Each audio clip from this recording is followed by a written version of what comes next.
Bonjour tout le monde, aujourd'hui une vidéo sur l'utilisation du logiciel Strelok, calculateur balistique.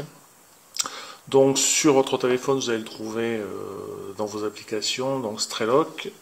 Sur Android vous le trouvez sous Strelok Pro, version à 11,99 €. Vous le trouvez sous Strelok Plus, avec plusieurs réticules différents pour 5,49 €. Et pour ce qui nous intéresse en tir air comprimé, le Strelok Ballistic Calculator en version gratuite, qui suffit largement pour ce que l'on veut faire. Donc vous le téléchargez, vous l'installez, et vous allez arriver sur cette page. Ici, c'est la distance à laquelle vous allez tirer. Ça, c'est à quel angle se trouve votre cible. Donc, l'angle en hauteur, si votre cible venait être en pente. Ici, la vitesse du vent du moment, que vous rentrez directement. On peut le paramétrer en km/h ou en mètres par seconde. Et l'angle du vent, que vous faites jouer tout simplement en déplaçant la partie rouge. Ici, la première barre concerne la météo, donc l'altitude à laquelle vous vous trouvez, la température, la pression. On peut mettre la pression standard pour cette altitude, vous pouvez le changer. Encore que pour nous, aux distances où l'on tire en air comprimé, ça ne joue pas tant que ça. Ici, ce qui va plus nous intéresser, on va pouvoir entrer ici 7 armes différentes.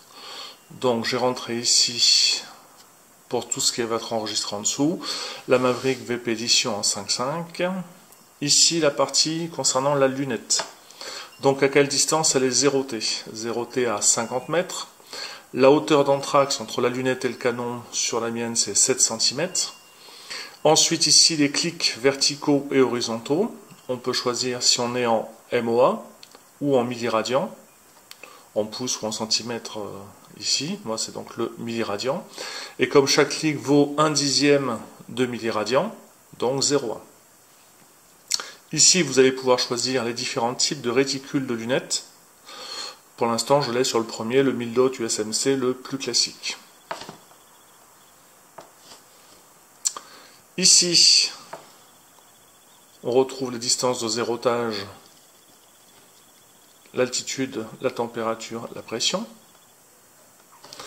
Ici, la munition utilisée.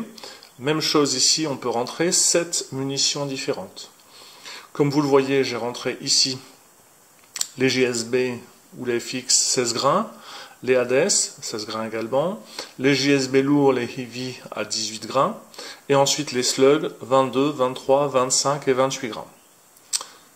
Pour le GSB lourd 18 grains, ici on rentre le poids en grains, le coefficient balistique, j'y reviens tout de suite, où est-ce qu'on va le trouver, la vitesse de sortie du canon mesurée avec un chronographe, la température de l'air et la densité. Ce qui est le plus important ici, ça va être de rentrer le poids, le coefficient balistique et la vitesse.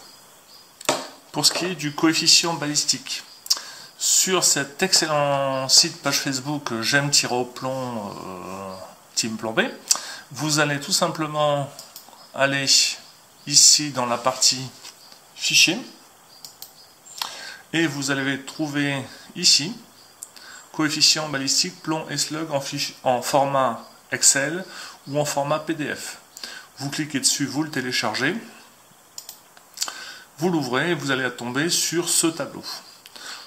Dans ce tableau, vous avez les différents plombs, quasiment presque tous existants, dans leurs différents calibres, marques, modèles, le poids en grains et en grammes, le diamètre de tête, la densité, la forme, le facteur de forme, mais surtout ici la vitesse à laquelle ils ont été testés, en pieds par seconde ou en mètres par seconde, ce qui donne de manière indicative la puissance en joules, la vitesse résiduelle à 30 mètres et surtout ici le coefficient balistique.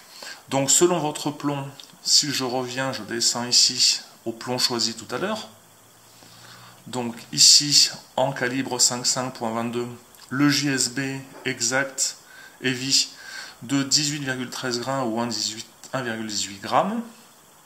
Il a été tiré à 843 mètres secondes, valeur résiduelle 843 pieds secondes, valeur résiduelle 756 pieds secondes, et son coefficient balistique est de 0,035. C'est ce que l'on va rentrer dans Strelok. Voilà comment trouver le coefficient balistique, et vous l'avez pour les différents calibres jusqu'au point 30 762. Une fois que vous avez rentré ces informations-là, vous avez rentré l'essentiel pour faire tous vos calculs. Je vais donc ici rentrer pour l'instant 50 mètres, ma distance de zérotage. Pas de vent, donc si je viens cliquer sur Calculate, ça me donne ici logiquement pas de correction, ce que je confirme dans mon réticule, ou ce que l'on voit au centre, le rond jaune, le point d'impact, est bien au centre de mon réticule de lunettes. Maintenant, si je veux tirer ici à 75 mètres, je refais calculer, et il me dit que ma chute de plomb va être de 5,06 MOA ou 1,5 milliradian, ce qui fait 11 cm de chute, et en nombre de clics pour ma lunette en milliradian, ça fait 15 clics. Ce que je retrouve ici, une chute de point d'impact de 11 cm, 15 clics. Donc soit je contrevise de cette façon, soit je vais faire les 15 clics sur ma tourelle. De la même façon, si je veux tirer à 100 mètres, je recalcule. On voit ici donc que ça fait 11,83 MOA, 3,4 milliradians, soit 34 cm, soit 34 clics. Ce que l'on va pouvoir voir de manière plus claire sur la table, vous voyez donc aux différentes distances, ici, la chute de la vitesse de votre balle telle que rentrée en vitesse initiale, plus son poids, plus le coefficient balistique, l'énergie en joules correspondante, la correction verticale ici, donc tout à l'heure, 7,90 à 70, 14,70 à 80, 75 mètres, nous étions à 11 cm. À 100 mètres, 34,40 cm, soit les 3,4 milliradians, les 34 clics. Nous n'avons pas de correction ici horizontale car le vent est toujours à 0.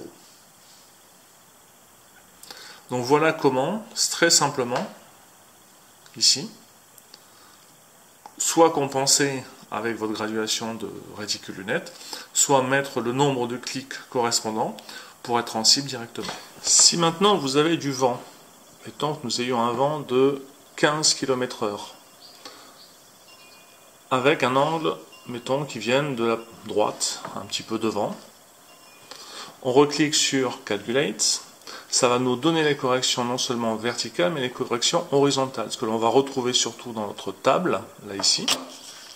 Vous allez pouvoir retrouver non seulement la correction verticale en centimètres, en milliradians ou en MOA si vous l'avez paramétré en MOA, avec le nombre de clics correspondant, mais ici, vous allez retrouver également la correction horizontale due au vent.